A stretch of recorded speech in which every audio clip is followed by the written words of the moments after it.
Hello, and welcome to Breast Cancer Conversations, a podcast brought to you by survivingbreastcancer.org.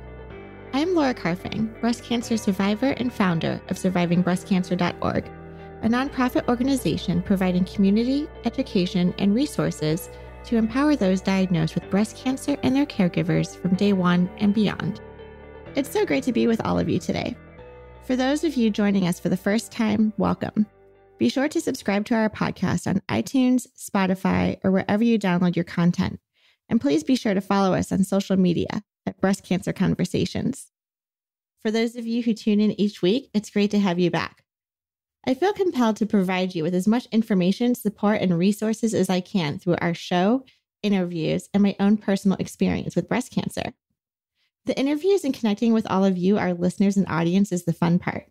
But there is a lot of sweat and joy that come from the relentless hours of post-production and editing that we do each week to bring our podcast to life. My heart and soul could not be more passionate and committed each week to delivering inspiration, hope, and support. That's why I've decided to make the decision to partner with Podigy to help with the back end of editing. If you have a podcast or are thinking about starting one, I highly recommend them.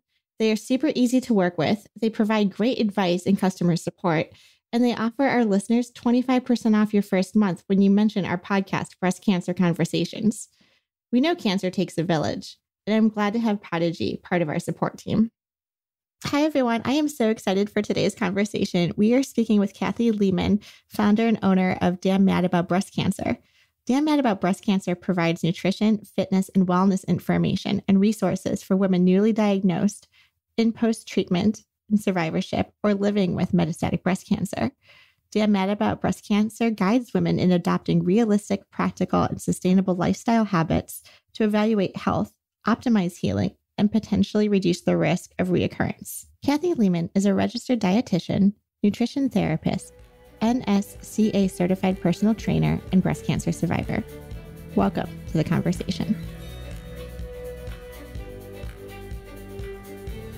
I'm Cathy Leman, and I am in the western suburbs of Chicago, and I've been here for longer than where I grew up. I grew up in central Illinois, so Chicago is my adopted hometown, and I love living here. Not in the winter, but, I love living here. There's good energy, and I'm a dietitian. I'm a personal trainer. My graduate degree is in health psychology, and I'm also a nutrition therapist. And so I've worked from those three disciplines of nutrition and fitness and health psychology behavior change for my entire career. Although I started out as a dietitian and worked for about 10 years as a dietitian and trainer before I went to graduate school. So I recognized in my practice, I started a private practice out of school, and this is a second career for me. And I became a personal trainer so that I could help my clients, who were primarily women, have both sides of the coin, which I call it, nutrition and fitness. I feel like we need both to get that holistic approach to being healthy, mind, body, spirit. But I also recognize that the whole psychology of eating and challenges with food and body image and behaviors around food that have nothing to do with hunger was really a driver for a lot of the weight challenges that my clients were struggling with, and how they would hold themselves back from working out. So that's where I went after the health psych degree. And it really just helps. I'm not a psychologist, but it really helps me in my work, just take a broad picture at just why sometimes people struggle with healthy lifestyle behaviors we say that we all want, yet we just keep throwing up roadblocks in the way and preventing them. So that's what I've done in my career for 23 years. But my diagnosis in 2014 put me on a different trajectory. At that time, I was running a private personal training studio, my nutrition practice, and doing worksite wellness in the Chicago area and beyond.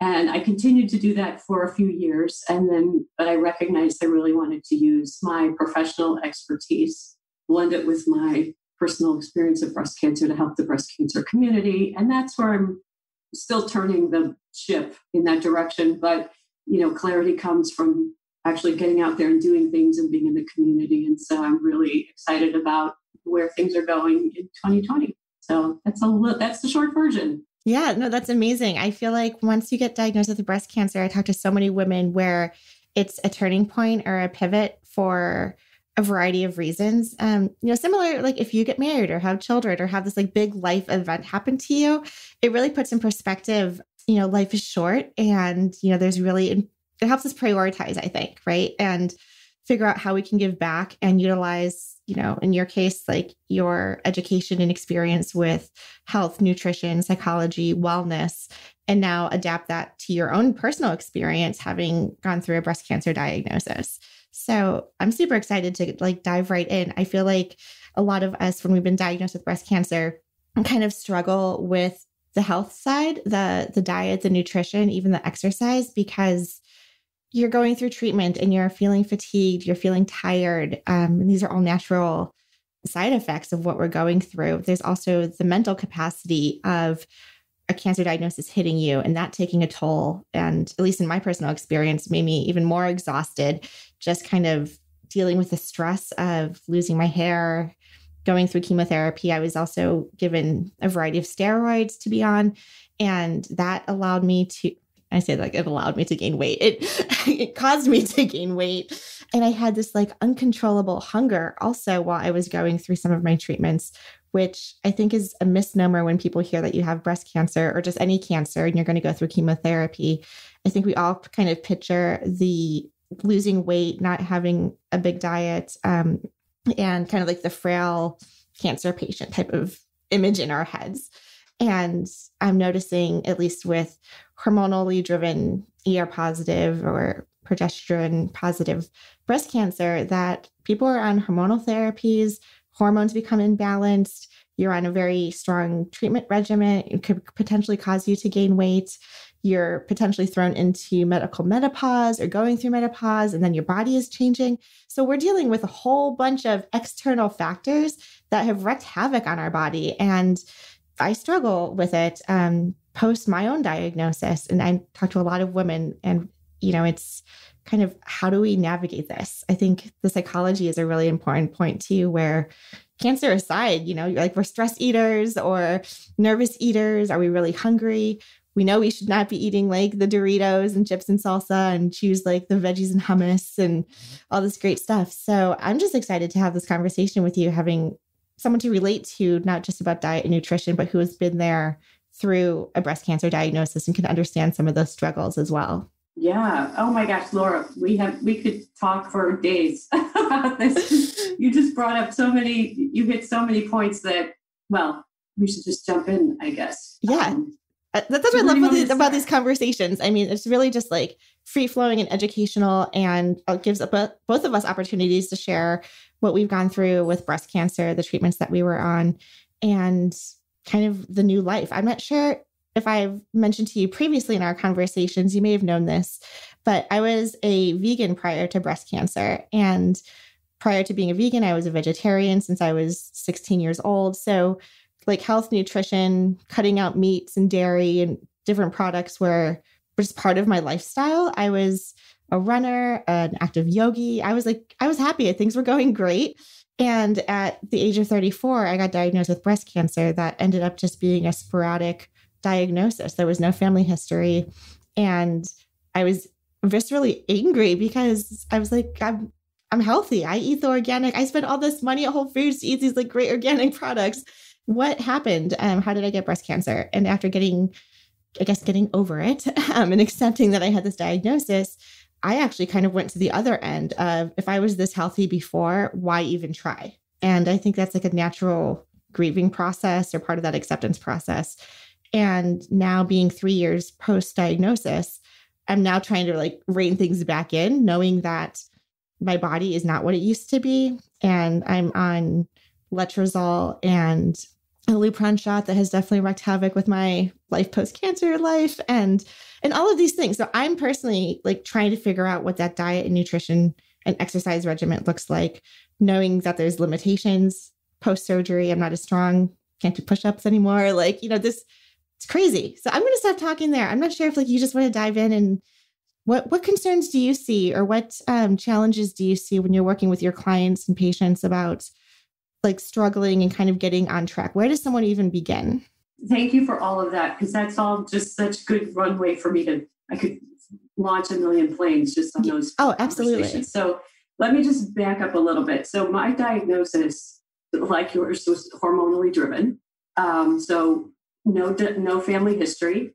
100% healthy with a capital healthy. I mean, ate a vegan diet, but I had transitioned from a pescatarian diet where I ate fish and eggs. I don't love eggs. So if they were in something, I would eat them, and dairy, yogurt and such. But that's not a vegetarian diet, but it's a pescatarian diet, and transition. So we balanced kind of that with a vegan diet. We just ate, not like, oh, we're only going to have vegetarian today and vegan tomorrow. That's not how we operate at my house. It was just more like what I was preparing. And I happened to love a lot of vegan dishes. And I was rereading some books from graduate school about vegan, more plant-based diets. And at the time, my father-in-law had been diagnosed with cancer, and one of my dearest friends had been diagnosed with breast cancer. So he was diagnosed with bladder cancer, and she had breast. And so I was just thinking, my husband and I are both very fit. I'm a runner. I own a private personal training studio, as I mentioned. That doesn't necessarily mean that I need to be healthy. Plenty of people can own a fitness studio and not be, not walk the talk. But this has just been my personal philosophy since high school. I've been active and interested in health and fitness. Doesn't mean, and this speaks to one of your points, we think about what we've been doing in the last year or 2 or 5 or 10 prior to our diagnosis. We don't know how far back the seeds were planted for our diagnosis. But the research is fascinating in looking at in utero conditions, how that predisposes some women potentially for breast cancer as they become women. Puberty, a lot of, girls are developing earlier now. And, are we being exposed to certain things during puberty that in the environment are triggering to setting up again that environment for developing breast cancer later on? There's some really interesting research happening in that area. So I like to remind women to just pull back and look with a broader lens, especially when they say, I only eat organic and I only eat vegan. I'm not saying only you, but I hear this a lot. Yes. And I've done this work as a nutrition therapist long enough that I know when women say, I only eat vegan, I only eat organic. I say, well, do you ever eat out? Well, yeah.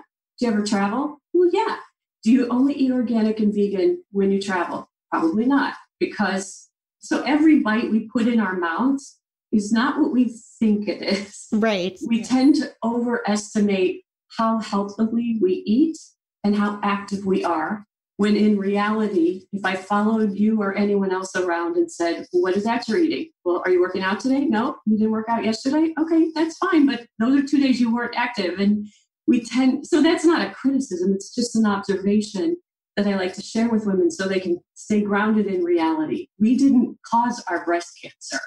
There's something broken, that there is such a tsunami of breast cancer diagnoses in globally.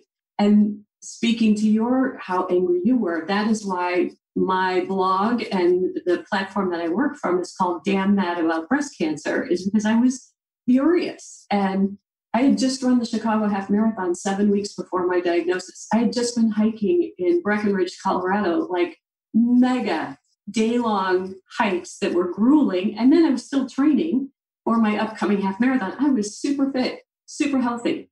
Now, I also drank alcohol. I don't have any children. I live in an urban area that, there are environmental factors. I know the county that I live in, even well before my diagnosis, I would observe and say out loud, there's a lot of cancer in this community. So the point of sharing all that is I really encourage women when they're looking at their lifestyle and saying, it didn't matter. You know what? You can't say that it didn't matter that you ate a vegan diet and that you were active before your diagnosis, because I don't have any proof that me being super fit and super well-nourished and super healthy when I was diagnosed, I don't have the proof that helped me, but I certainly had good pathology. I certainly had really good outcomes, and I was just, part of that is luck. Let's not discount that, and timing and all of those things. But the way you take care of yourself, it does impact your outcome on some level. And so my message when I started Damn Mad is, I didn't know what I was going to do with how I could help this community. I'm not an oncology dietitian, I'm a lifestyle dietitian. So I just started blogging to that community using my experience as a professional with what I had seen in women before, my healthy population, and speaking that same information to the breast cancer community, getting out there on social media, and just kind of started sticking my toe in the water and taking the pulse of who are influencers and who are educators and who are scientists and researchers in the breast cancer world. And that's how that's how I've connected with you. And that's how I've started to become more entrenched in this community. But I see over and over, I've joined private Facebook groups for breast cancer. And then I have women reach out to me in response to my blog and when I do presentations, and they will say similar things. And I say, come on, let's look at this. First of all, step back pre-diagnosis. If you were a stress eater and an emotional eater and you didn't exercise and you really didn't pay that much attention to what you ate or drank, and then you're diagnosed, you are not going to do a complete turnaround and kiss all that goodbye. And maybe you will. Some people do. Some people get the religion of, oh my God, I've been diagnosed, I will change everything. That's rare. And if people do that, it's hard to maintain that long term. Right. Once you get through your treatment and that heightened fight or flight thing starts to calm down, you're like, okay, I got through treatment. Now maybe I'll let myself eat a cupcake. And then, you start to loosen the grip on that, so either way, both of those are too restrictive. If you are all or nothing about, I will only eat, XYZ and I won't touch this, or I'll eat everything that's not nailed down and legal, I don't care. Those are two opposite ends of the spectrum that we really need to bring it back and find that gray area. Does that make sense? Yeah. And I love the framework that we're laying down right now is like the reality, being honest with ourselves, not judgmental, but grounded in the situation. It's kind of funny because I've oscillated now between being a vegan, going through breast cancer. I now incorporate fish into my diet, as well as like yogurt and dairy. And I've actually thrown out like labels. Like, I don't want to be plant-based. I don't want to be vegan. I don't want to be a pescatarian. Like, I just want to eat healthy. And whatever that looks like, that was like my 2020 resolution, is like redefining what healthy looks like for me. Mm-hmm. So. No, that's a great approach. And what I find, and so I kind of straddle the line of pre-breast cancer in the work that I did and post-breast cancer in the work that I'm doing now. And the common thread is that women want to be told what to do. Just tell me what to eat to make me lose weight, to make me feel better about myself, to make me have energy, to make my skin healthier, whatever their goal is. They just want to be told what to do.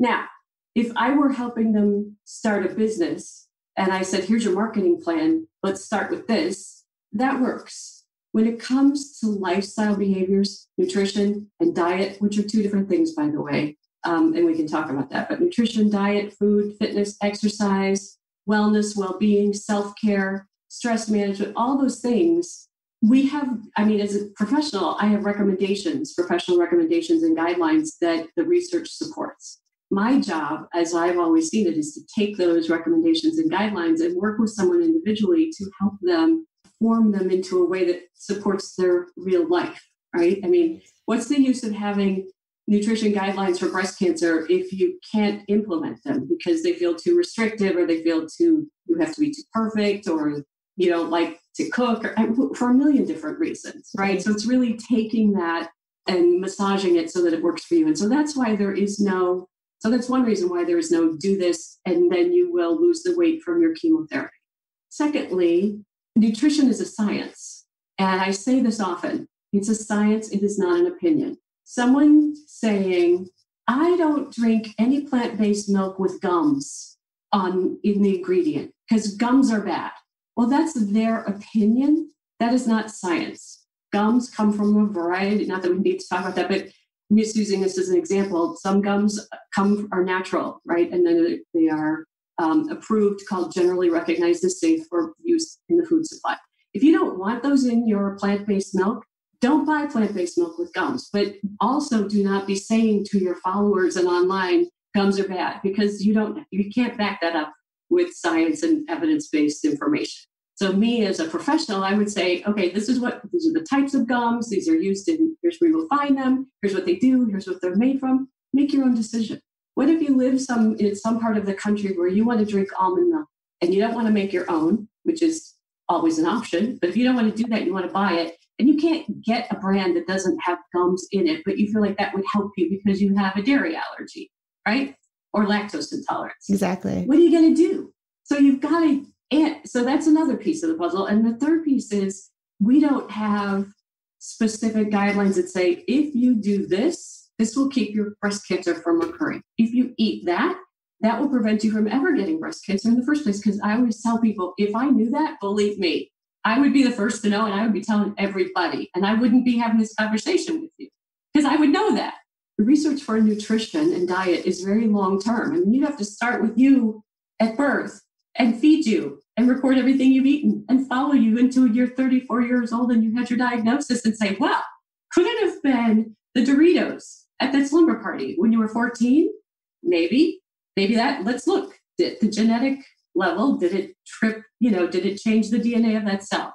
That's how intricate nutrition science is. And we just don't have that at this point. So what we do have are some really strong research that supports the healthiest way to eat in terms of overall health and how that fits with breast cancer.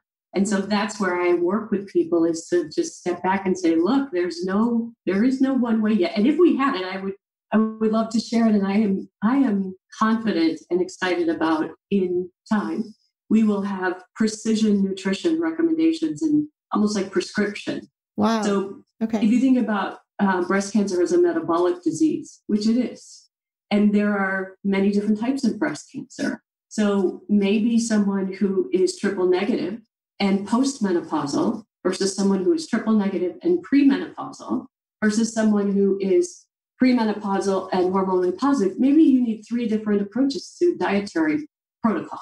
That's exciting.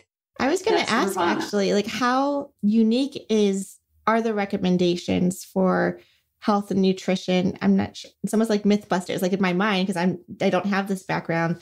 I'm kind of thinking, okay, well, what works for my body may not work for your body. I'm not sure if I'm just making that up or if I'm just believing in whatever it is that I want to self-talk and tell myself is good for me.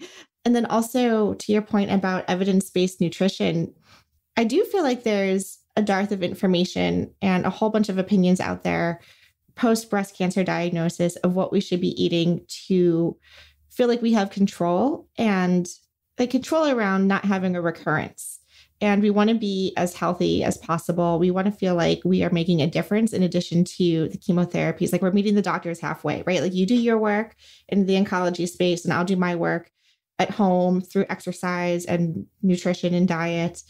Is there literature out there that supports specific foods or percentages of, fats and proteins and carbohydrates? Do you get into that with your clients and as part of your background at all? Yeah, so currently I don't work one-on-one with clients at this point. I work more on a broad-based educational, kind of like educating the masses. Got it. Okay.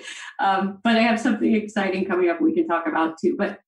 So the way I do that is, let me take your questions. When you say there is a dearth of information and a lot of opinions, that goes back to my point about there are a lot of opinions about nutrition.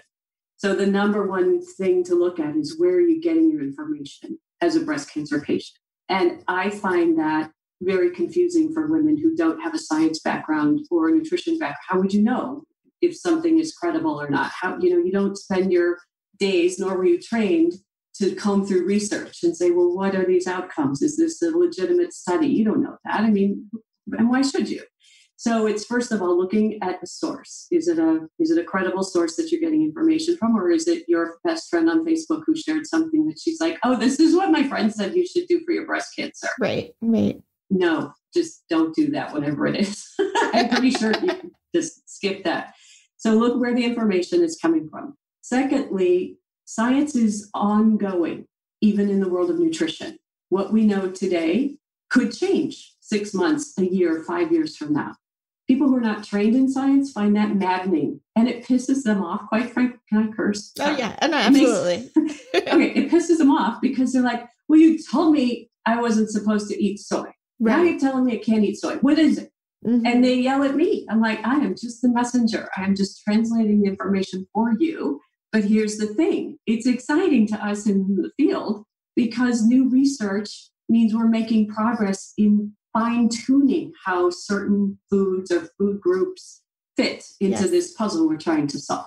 But I understand how it can be maddening to people because they're like, well, again, it's back to, well, just tell me what to do. But how do I know what to do if I keep reading 5 different things? Part of that is They get information from their oncologists. Oncologists are not trained in nutrition. They're not supposed to be. They're doing their role as oncologists. And then if you are hopefully at a facility where you have oncology dietitians, they do their role. But that's not always available. Not even where I had treatment, there was no dietitian on staff to do that. So that's another reason.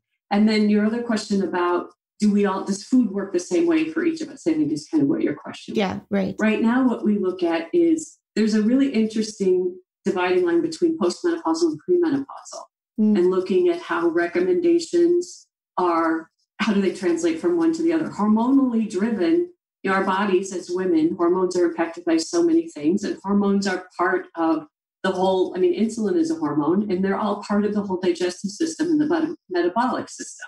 So that's critical, is to look at that. There's also, besides menopause, we're also looking at different age groups. Where are you younger women are less frequently diagnosed, but that's becoming more common. And so, how does that, if you're childbearing age, how does you're premenopausal, but are there certain things happening then hormonally that may impact your diet or nutrition metabolically that isn't for someone who's postmenopausal?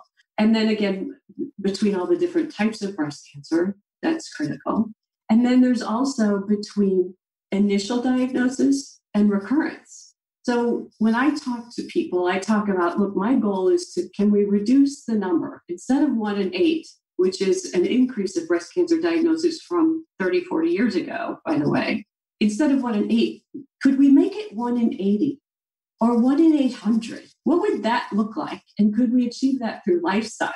I don't know. I don't have the answer to that because we don't have prevention 100% yet. But if we just took better care of ourselves on the whole, could we change that so that initial diagnoses reduce?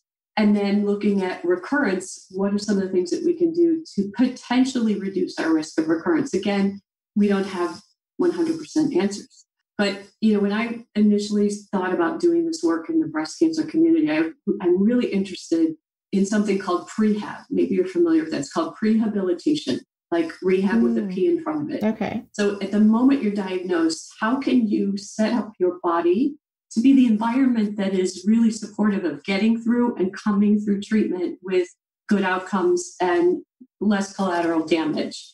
And there is an arm of research and information in the prehab space that I'm just crazy excited about. So I felt like at the time of diagnosis, this is where women are like, tell me what to do. What should I eat? Should I start exercising? What's going to make a difference? What's going to help me do my part? I love what you said. That's kind of like meeting halfway. Yes. It's like the universe. It's lucky. However your luck is, it's like you meet the universe halfway, they'll do the rest. It's kind of the same way. So I love that you use that description because I use it a lot. With our treatment, you've got to do your part. And it empowers us, right? We feel empowered that we're taking charge of something, if whatever we can do in our lifestyle. So from the time of diagnosis, and then when you're in treatment, and then when you're post-treatment, or then if you are living with metastatic breast cancer, I call that the breast cancer continuum. And throughout that entire continuum, your focus on your health and your well-being and what you need to do that, it changes. Would you agree with that? Oh, absolutely. Yes. Yeah. And I think there are different recommendations based on where you are in that continuum, the way they are presented. So if I'm speaking to women who've just been diagnosed, and you know how that is, you're in that freak out stage, you don't know what to do, you're not sure, and you don't have the bandwidth to figure it out. You're Googling, you're online looking, you want to learn about your diagnosis and the whole cancer. And then there's this whole other piece, which is lifestyle. And so that's where I take the reins for women and I say, look, come to me. This is where I do the education and share the information and the inspiration to put it into practice and know that you can trust it because you're trying to figure out, well, is this credible? I just read this and this conflicts that. I'm looking here, I'm looking there. It's frustrating, it's overwhelming, and all you want to do is take care of yourself. So getting women started at that initial diagnosis with a good foundation. And then when you're in treatment, hopefully you're working with an oncology dietitian who can manage the nausea and constipation and diarrhea, all those pieces. But on the days that you're feeling good, then you can step back and look at what I present, which is, okay, but you're still taking care of your lifestyle here. I mean, when you feel good, you're more likely to be able to eat better and get a little activity, which supports you on the days when you're feeling crappy and you just want to eat saltines. And there's nothing wrong with that. That's part of the treatment. That's that not all or nothing black and white thinking.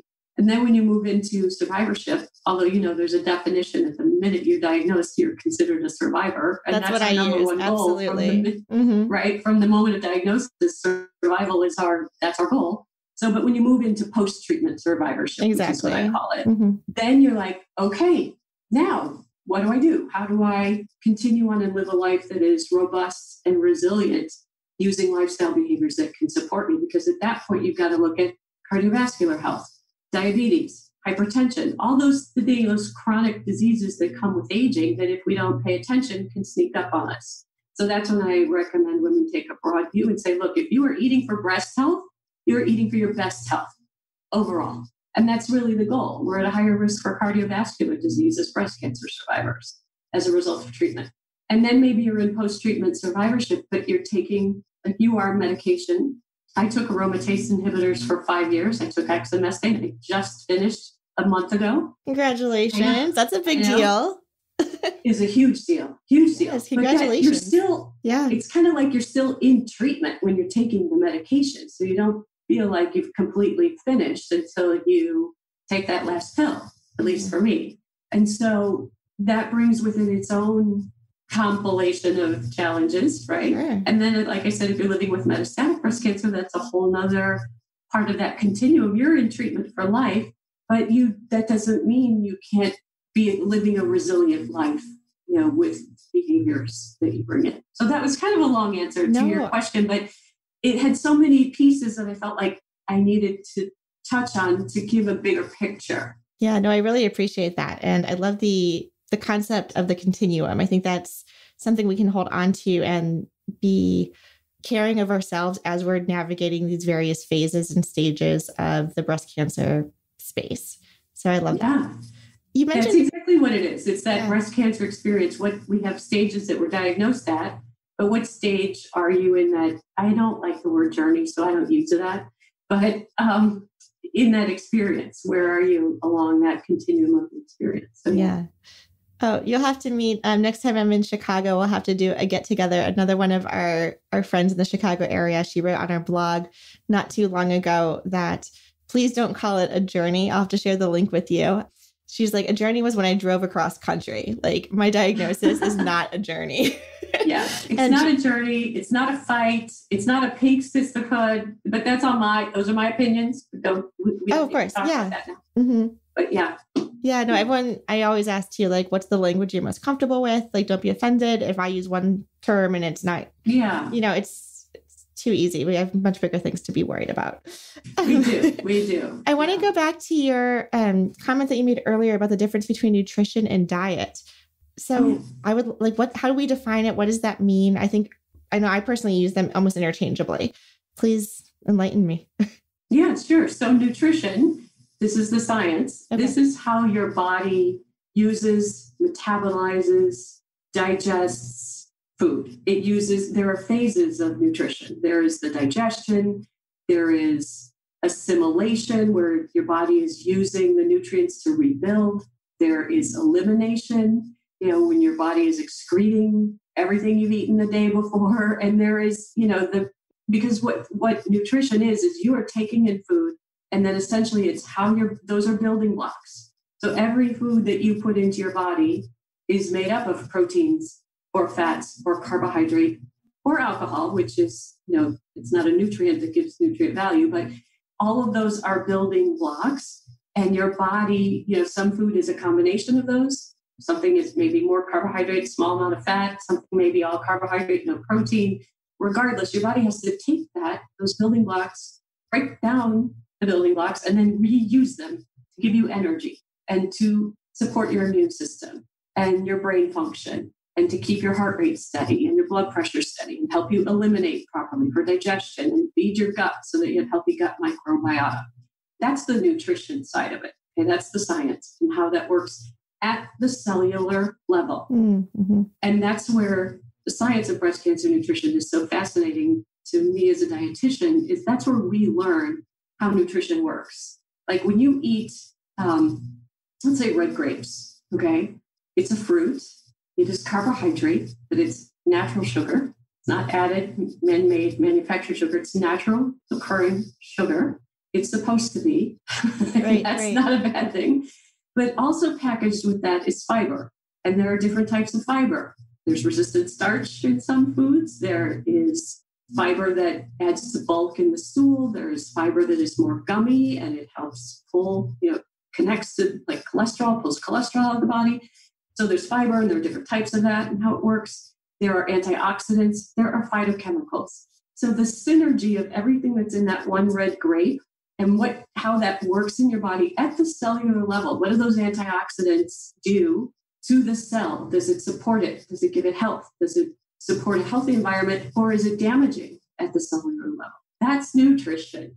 That's nutrition science. Yeah. And so you can see how complicated that is to tease out. If you eat red grapes and I eat red grapes, pretty much the same thing's going to happen, right?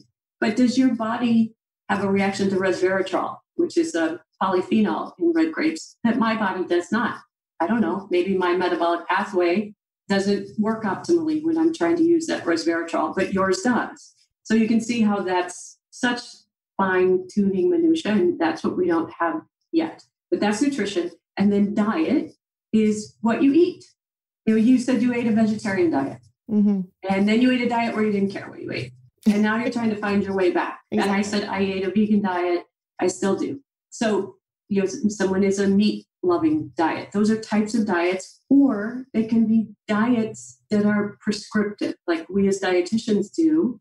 We can say, you know what, you need a low-sodium diet because your doctor has recommended that you reduce sodium based on your medication for your hypertension. It's a medication that is very sensitive to sodium and potassium. And so as dietitians clinically, we can say, here's what you need. Here's what a low-sodium diet looks like. Here's how to implement it. And here's how to make that work, on a daily basis. So it's more, I guess you could say medically based. It's to help you manage You can also have prescriptive diets to help you manage a medical condition, or it's just the diet that you eat and the food that you eat. That's a great way to think about it. As I'm just taking what you were saying and putting it all together, is it accurate to assume like this with the science of the nutrition then can help inform then what your diet looks like? Oh, that's a really smart question. Yes. Okay. 100%. This is where I feel like women in the breast cancer community can use the nutrition science that I share with them in a non-sciencey way to inform what they choose to put into their bodies. You mentioned Doritos. So let's go back to Doritos. I'm not picking on the Dorito people, so don't everybody No, not a problem. That. But it's a great example. Okay. I mean, everyone knows this is no secret. Doritos are not food. They're not health food. They are chemically manufactured, from the color to the ingredients. Maybe there's corn in there. I don't know. But it's all manufactured food. And if you choose to eat Doritos, great. This is America. You have that choice. You can eat whatever you want. You can treat your body however you want. But if you think, I don't know if Doritos are what I actually want to put into my body, because now that Cathy talked about nutrition and how those ingredients work in my body, I want optimal output. Maybe I should be thinking about optimal input. Yes. And that's really the baseline, is rather than judging Doritos as bad, maybe judge them as there's no nutrition there for me to do anything with. There are no building blocks. I mean, your body will take it in. Oh, sure. But what can it do with that? Right. It could be damaging if you think about it. Artificial colors, artificial flavors, lots of fake synthetic fats perhaps used in, I don't know, I haven't looked at the label. Right. But I mean, they're junk food. Let's just be honest. Absolutely. It's a junk food. Mm-hmm. It's a fun food. It doesn't mean you should never eat it. If you enjoy them, eat them. But should you eat them every day, all day? Everyone knows no. Mm-hmm. But then we feel guilty if we eat Doritos because we think, oh my God, they're not good for me. I shouldn't be eating them. So let that go. Right. Look at it as the pattern of your diet overall really determines how healthful and helpful your diet is to your overall well-being. If you live on Doritos, you're going to get a Dorito output, which is not optimal. If you put quality food in your body 90% of the time and 10% something junkier, the balance It doesn't stand to reason that that's really going to have like, oh my God, it's going to make my cancer come back because I had a bag of Doritos. Exactly. And again, I'm being dramatic, but I've heard women say that. There was a headline last fall about cheese needs a warning label because it causes breast cancer recurrence. You might have seen it. Made me a little crazy. So I'm blogging like crazy about that. And I am on my Facebook groups telling women, I saw a woman say, I grew up in Wisconsin, so obviously that's what caused me breast cancer. No, it is not. You can't make that leap. Right. You can see I get a little crazy about this topic because this is the information that's out there that scares the crap out of the breast cancer community. And I work really hard to turn that around, to give them a framework to take that information in. Right. And same thing with like sugar too, right? Those are like major headlines that sugar causes cancer. And I think when you take like the sugar piece, and to your point, what does that actually do in your body? And depending on the type of cancer you have, the receptors of like what other hormones are triggering in there from when you were 14 years old, when you had the cupcakes and the, sleepover parties. But it's not, in my opinion, I'm going to use my opinion. You can definitely correct me. Okay. But it's not like you take the sugar and now you have breast cancer. There's like this whole path of how the sugar is impacting with your digestive system, your cells, and all of that. So it's kind of these sweeping statements. I completely agree that we need to, okay, we're alarmed, but now let's go back to the science, go back to the research and see like, okay, what does this actually mean? Yeah. So you make a really good point so let's stay on the sugar topic for a second. If we use that logic that sugar causes cancer, that means if we make that leap, that every person who works in a bakery has cancer. Because if you work in a bakery, if you own a bakery, if you founded a bakery, if you work in a bakery or a candy shop, you're sampling. You're eating the product. You're either eating it as you develop it, you're eating it as you create new offerings for your customers, you're sampling it right? You probably eat sugar, added sugar is what we're talking about, added sugar, not natural. You probably eat added sugar on a daily basis. Does everyone who owns a bakery have cancer? No, absolutely not. It's just like everyone who smokes. Do they get lung cancer? No. So the broad sweeping statements about nutrition make my head explode. And sugar, soy, organic, those are probably the three that are, there are more, but those are probably the three that are on the edge of most people's consciousness, right? Absolutely. And sugar does not, as of now, in the research, we don't have anything that definitively says added sugar causes breast cancer. It is connected. It is, the data is inconsistent and it's not definitive. They're looking at those pathways. Along that pathway is something altered in a pathway that could impact the creation of cancer or the development of cancer.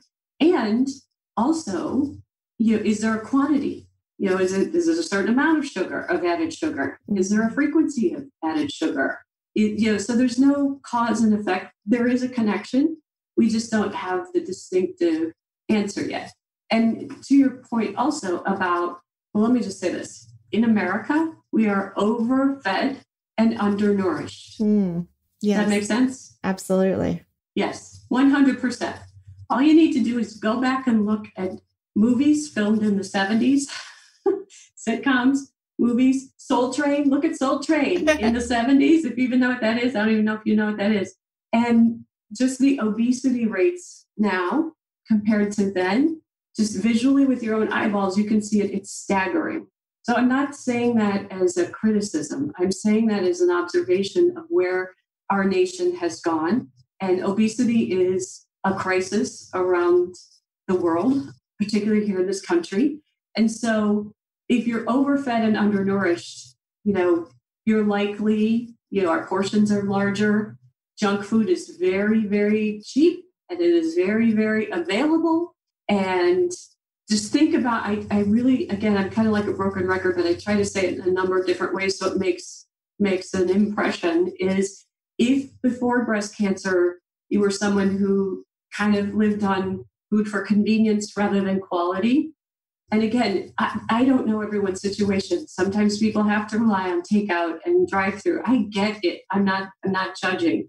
I'm just saying we can become over-reliant on that because it's easy. Our world right now is created to make things very easy for us. Not so much now with the pandemic. Now we're back to normal. Like, oh, I have to cook. Oh my God, where are my pans? Where are my spices? Right? I can't drive through. Well, you can still drive through, but anyway, you get my point. Oh yes, absolutely. I love going out to dinners. It's what my boyfriend and I do. And it's like a social time for us. Right. And then you realize how, to your point, like I want to eat healthy, but then how many times am I eating out? How much extra sodium am I consuming because I'm going to restaurants? In an odd way, like COVID's kind of been a blessing because we have been cooking at home, whole foods, like 8 weeks in a row. We are going on daily walks because now, because of COVID, we have to get out of the house. We have to take walks. We're hitting our step goals, like, and exceeding our step goals. And it's been kind of a fascinating observation of our lifestyle when we're not distracted by the convenience of everything else in our society, if that makes sense. Oh my, okay. Can we just talk about this for a second? Absolutely. So how do you feel physically having had 8 weeks of what you just described versus before? Have you noticed anything? And if so, what is it? No, absolutely. Great question. I feel like I go through ebbs and flows. I would say on the emotional side, COVID's been hard, right? There's times where I'm like, we're cooking 3 meals at home a day. I am using the dishwasher like all the time. It's been different. I didn't realize. Okay. And what's bad about that? I'm using the word bad, but what's challenging about that for you? I'm curious. What is hard about, not bad? What's hard about that?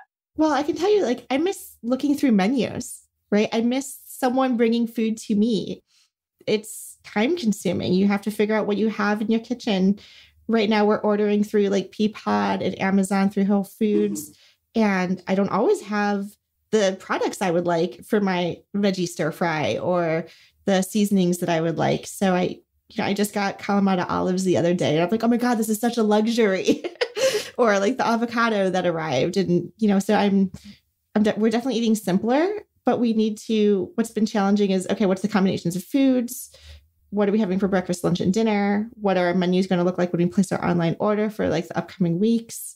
So it's just been a shift in how we were easily being able to go to the grocery store and buy whatever we wanted multiple times a week. If we ran out of something, it was just really easy to go back out and pick something back up. So I think you're not going to the grocery store. You're doing everything order in. We are. Yes. At least in Boston, we're taking my boyfriend and I, we live at home together. We're literally ordering online and taking walks around the house or the neighborhood, I should say. It's been fun, I guess.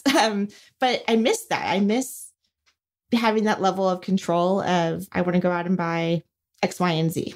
And we're not doing that right now. Okay. So the cooking and planning, it's the planning and executing that is challenging. It sounds like that physically that you've been eating your own home cooking and being more active. How does that feel? That feels great. That feels like, that's really what I'm focused on. How does that? Yeah, I feel like I'm sleeping better, which has been amazing. I'm getting like 8 hours of sleep a night. I'm waking up feeling refreshed. I feel like my skin is looking better. My hair is growing like crazy. I wish I could get a haircut. Me too. But it is kind of nice. I feel like my nails are strong. I have energy, and it's a new month. We're in May now, so I was looking at my calendar. I'm like, okay, what is my 30-day goal going to be this month? And trying to incorporate some weight training, which isn't something I've done previously. So just kind of taking this time to regroup. Okay. So I'm just playing nutrition therapist for a second. Yeah. Because I love it. So what you are experiencing is all positive. These are things you probably wanted before. Great skin, good hair, good sleep, energy, feeling good, right? You figured out one major thing that fits into our discussion: nutrition, quality nutrition. Yes. Impacts every single cell in your body. So when I talk about eating for breast health, you're eating for your best health. You, my friend, are living it. You are living it. Thank you. And before, when you were like, let's just go to the drive-thru, let's just go and get breakfast, let's just go out to dinner. And you do that several times a week because it is social, it's easy, it's convenient, right? What takes the hit from that? Your overall health. Like the restaurant industry would hear this and go, you are an enemy. But I'm just saying, right? And I can say this because, and it's just an interesting juxtaposition because I'm on the other side of that. We eat out. I mean, Chicago has some of the best restaurants on the planet. Oh, I love Chicago. We don't eat out very often. Right. Because I am a really great cook and I love to cook and I like to know what I'm eating. Yes. I like to nourish my body with optimal quality nutrition. Is it because I'm a dietitian? No, I did this before, but now that I do know what the benefit is, because I live it. Like I'm 75 years old and look at me. You are? No. Okay. That's my joke. That's my joke. But see how well it helps me? Look, like 75. Right. No, I want to be 75 and be good. Look. Absolutely. Yes. Because your energy comes from what you put in. It's anything, right? It's what you feed your brain. It's what you feed your body. Yeah. At the cellular level, if you're putting in high sugar, high fat, high sodium, junky food, that's tastes good. Mm-hmm. Maybe over time it won't taste so good. When you go back to eating the way you did before, if you do after all this, you'll be like, oh my God, the salt is too salty, it's too sweet, it's too oily. Mm-hmm. Your taste buds adapt. Right. And so and I don't eat out a lot. So if I eat out, it better be really, really amazingly good. Mm-hmm. Usually when I eat out the most is when I'm traveling and I can't have my own food, right? Sure. So it saves money. It saves your health. So I'm not saying never do that, but I love that you're like a living laboratory right now, Laura, of what you're experiencing is that the benefit of taking better care of yourself because you're forced to, you're like, wow, look at all these benefits. Right. And I find it fascinating, especially in the breast cancer community, when we're climbing and clawing for it, just tell me what to do, how to take care of myself. When I share, this is it, people are like, that's it? That is so boring. That is so hard. I have to plan. I have to make food. I'm like, there is no magic bullet. Absolutely. There is not. And it takes some effort. It takes some deliberate, intentional decision-making about grocery shopping and bringing it. But you can have groceries delivered just like you're doing. You can do it even after COVID. People tend to want to do what's easiest. Exactly. And that's okay because we've been programmed and brainwashed by marketing people that this is what we should do. Let us make your food for you. You don't have to cook or clean up. It's easy and convenient. What else are you doing that you don't have time to make dinner? Right. You're on your phone. You're on a computer. It's not like you're, curing cancer. Mm-hmm. I mean, we're doing things that if you think about, and I'm being a little, maybe not argumentative, but I'm kind of playing both sides of devil's advocate is, look, people tell me they want this optimal health. What are you willing to do for it? Mm-hmm. Can't buy it. Right. Got to put some effort in. And that's where people There's work involved. Yeah. I have to exercise. I have to lift weights. I have to work out. I have to eat better. Right. No. And that's okay. That's a choice. But you don't get both. Mm-hmm. I'm off my soapbox. I love it. No, I love that.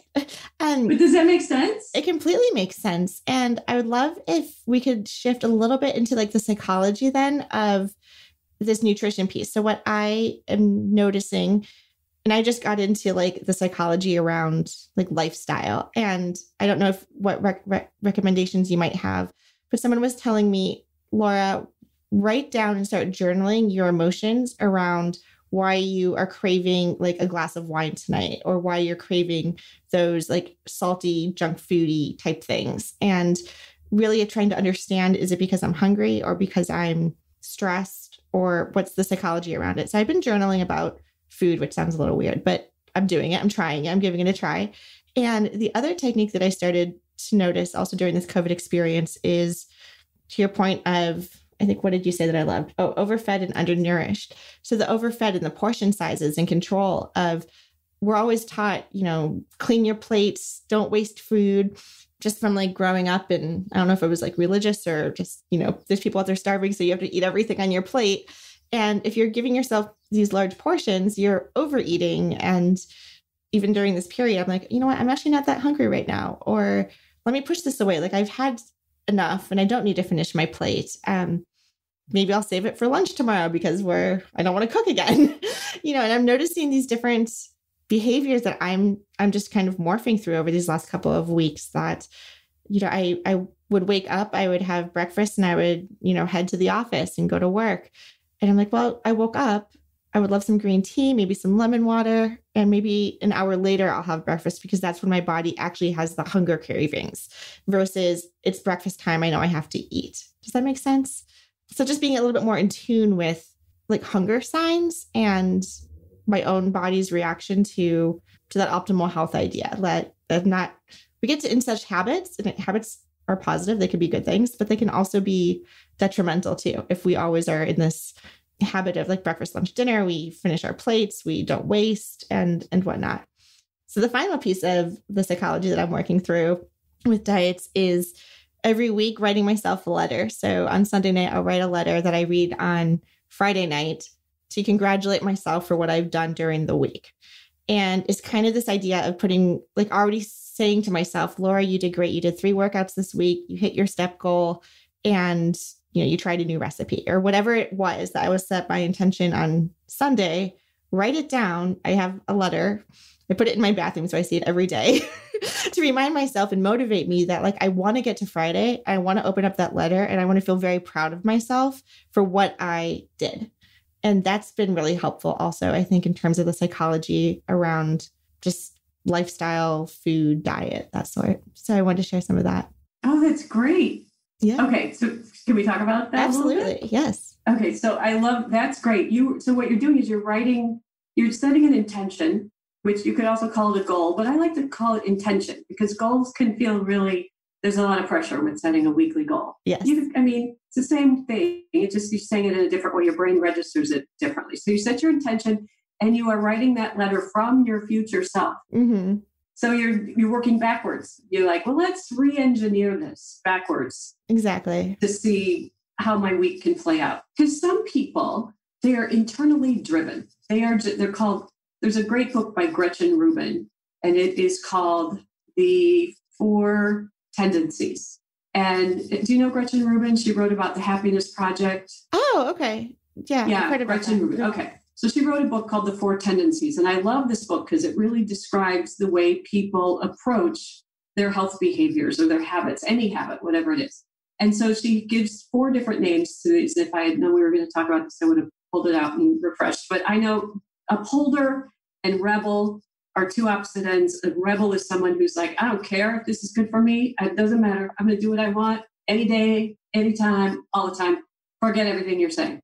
And that's okay. That's how someone's programmed that way. So if you say to them, you maybe want to think about, not smoking. They're like, I don't care. I'm smoking anyway. So, right. So they need a different approach to help them with their behavior change, right? Versus someone like me, I am a 100,000% bona fide upholder, which means I am very disciplined and hold myself to my standards. You can say to me, come on, we're going for ice cream. And I'll be like, yeah, but I have to go for a run. Be like, you can go for a run anytime. You're like, no, this is when I run. I'll meet you there. And they could beg. They could I'll just pull my hair out if you don't come. I'd be like, great, pull your hair out. I'm doing my run. I will meet you there. So upholders are very self-motivated, self-disciplined. We love structure. I don't have to write a note to my future self because I just know every day when I get up what I do in my morning routine to set me up for the day. So when you think about how you're programmed in your wiring, maybe you can be a little kinder to yourself when you say, oh, I'm a people pleaser. So of course, when people say, have the cake, and I don't really want cake, I'll eat the cake. Right. Whereas someone like me, I'm like, that looks delicious, but I am full. And if you want to wrap it up for me to take home, I'll take it home. But I am really, thank you, I'm full. And you could burn me at the stake and I'd be like, I want it. I mean, it's just so you got to figure out so you can be kinder and understand how you approach your behaviors of goal changes and intentions. Okay. Secondly, you were talking about using journaling your food emotions around food. That is very common. The work that I did in my practice is with weight management and eating disorders and disordered eating. They're very tightly connected. And so I work with local therapists and local treatment centers. When someone is discharged from a treatment center for an eating disorder, they have to have an outpatient team. And I was a dietitian on many, many teams. So the point around that is that's the psychology of food. All right. And so if you are eating outside of true physiological hunger, which you described, am I just eating something salty because, or cleaning my plate because that's what I was taught to do?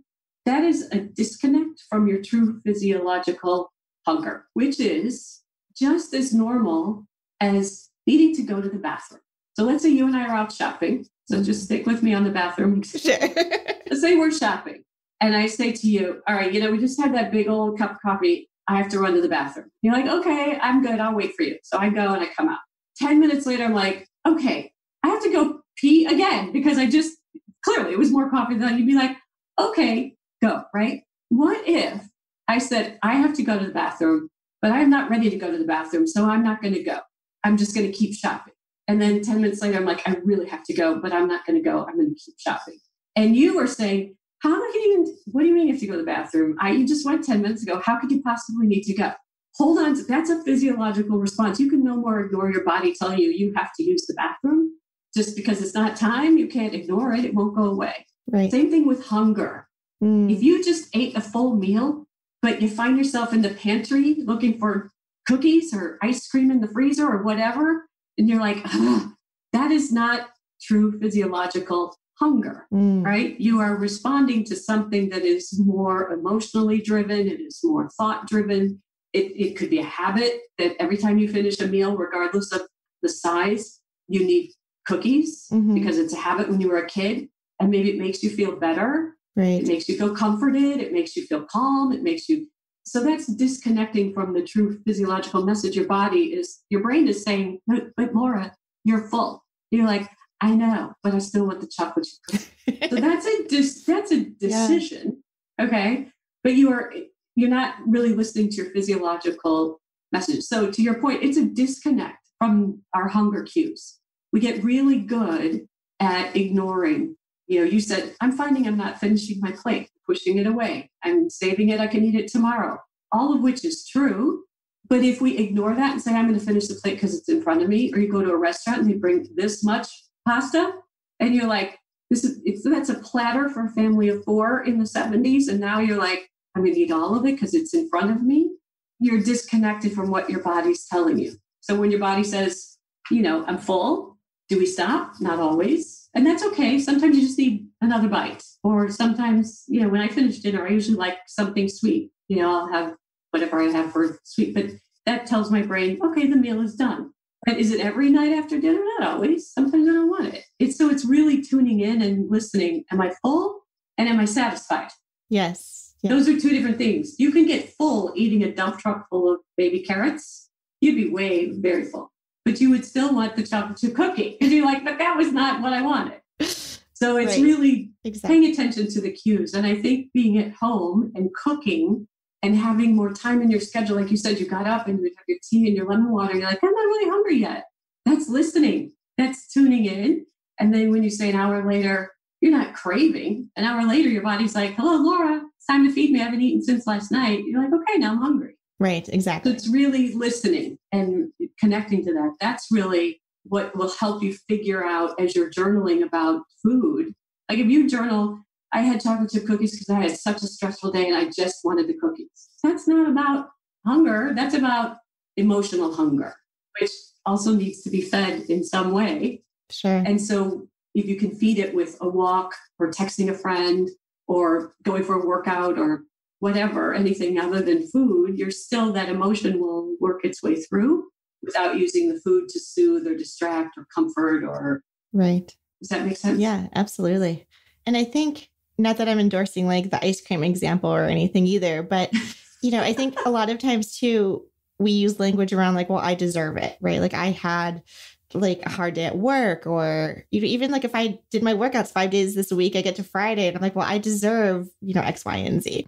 It's reward eating. Yes, completely. You're rewarding yourself with food. Why? Yeah, completely. So there are a million other things you could reward yourself with. Just the goal of doing it. Be like, sweet. Exactly. I'm going to buy 10 books from online bookstore. Right. How about that? Huh. Well, this has been, I feel like we're just scratching the surface actually a little bit. I feel like you've laid the groundwork of nutrition, diet, our eating habits and lifestyle. I would love to have you back on the podcast and at a future date where we can kind of take this discussion and dive in even further now that our listeners had a chance to kind of meet you and hear about your resources. How can people get in touch with you? Yeah, so thank you. I would love to come back. I can just take a second to say, this is why there are no black and white quick answers in nutrition. If you're working with someone who really knows what they're doing, and I say that with all love and respect for people who are like, I'm a nutritionist online, I'm an influencer online. Okay, but you really got to have the cred. Right. No, absolutely. So, first of all, because it's a safety concern, right? And secondly, when you really understand how it all fits together, there's no black and white quick answer. Mm-hmm. And food is very emotional. Health behaviors are very emotional and they're complicated. They're deep, they go deep, and there's so much more we could talk about. I would love that. So thank you for that. And we haven't even touched about exercise yet either. So we didn't even get to that. I know. So yeah, but we'll do it. We will certainly do it. Sounds wonderful. And particularly if your listeners enjoy this and they want more, we can deliver you that. We can do wonderful. Wonderful. But so for now, so people can find me on my website, which is dammadaboutbreastcancer.com, DAMMAD. Maybe you put I'll link to it. And when we have it sent out, they can find it. So that's the blog and my website where they can find me and read about my story. I'm on all the social media. I'm on Twitter. I'm on Instagram, Facebook. I have a Damn Mad About Breast Cancer Facebook page. I'm also on LinkedIn. And the exciting thing is I'm just introducing a new membership called Higher Ground Breast Cancer Survival. Ooh. And it is a membership for women who are really interested in quality nutrition and fitness information and education because they are very health centered, who've been through breast cancer. Either they're on that, wherever they are on that continuum that we talked about. But it is a membership, private, supportive community and educational. Wow. So that's coming May 20th and I'm excited about it's coming up. Okay. So that will be forthcoming. Then we can find that on Damn Mad About Cancer.